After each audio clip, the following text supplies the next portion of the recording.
আপনারা কখনো আওয়ামী লীগকে দিয়েছেন, কখনো বিএনপিকে দিয়েছেন, কখনো জাতীয় পার্টিকে দিয়েছেন। ওরা কি কেউ সুন্নিদের পক্ষে কথা বলেছে? ওরা যত অপকর্ম করেছে, আমরা যে ভোট দেব এই অপকর্মের দায় আমাদেরকে বহন করতে হবে না?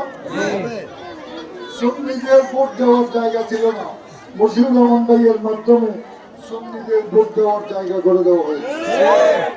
এতদিন সুন্নিদেরকে ভোট দিতে পারে নাই।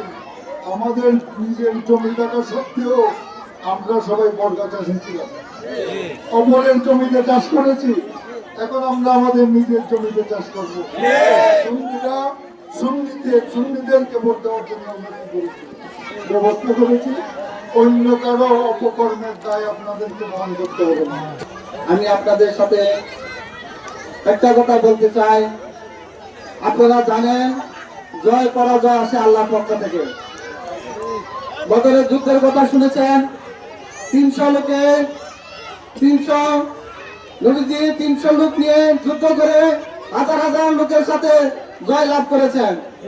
আমরা দেখেছি কারবালার ময়দানে ইমাম হুসাইনের পক্ষে যদিও সংখ্যালঘু কয়েকজন মুসলিমান লোক ছিল, কিন্তু 20-22,000 50,000 এজিদ বাহিনীকে দেখে তারা পলায়ন করে নাই।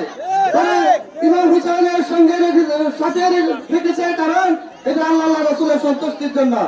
আমরা সুন্নি জনতা একত্র হয়ে আল্লাহ রসুলের সন্তুষ্টি অর্জনে আমরা মোমবাতি প্রতীকে ভোট দিব। মোমবাতি প্রতীক শুধু সুন্নি জনতার প্রতীক নয়, মোমবাতির প্রতীক আজকে রাজধানীবাসীর 6 লক্ষ ভোটার প্রাণের প্রতীক হিসেবে পরিণত হয়েছে। আমি আপনাদের কাছে উদাত্ত আহ্বান জানাবো, 12 তারিখ ভোটের মাধ্যমে আপনারা প্রাণের মোমবাতি মার্কাকে ভোট দিয়ে জয়যুক্ত করবেন।